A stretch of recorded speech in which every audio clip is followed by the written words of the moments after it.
निश्चित भाव मु अति आनंदित विधानसभा गला 5 वर्ष प्रत्येक सिटिंग रे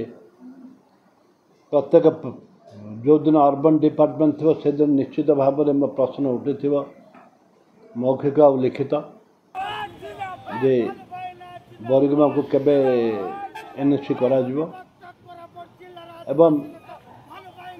वर्तमान भी सरकार भी बारंबार प्रश्न उठे आगुरी भी प्रश्न उठुला बरिगमा केबे एनएससी मान्यता दिज्व आज भी प्रश्न उठुला एवं धन्यवाद माननीय मुख्यमंत्री देखा करी एवं से प्रतिश्रुति देते निश्चित भाव में करा जाओ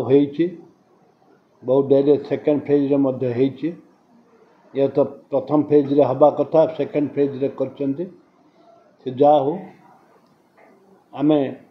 समस्त आनंदित हवा कथा ये कौन सी लोक व्यक्तिगत नहीं व्यक्तिगत भाव में किए करें सामूहिक भाव में बरिगमावासी जो स्ट्राइक करते भी धन्यवाद देवी सरकार को भी धन्यवाद देवी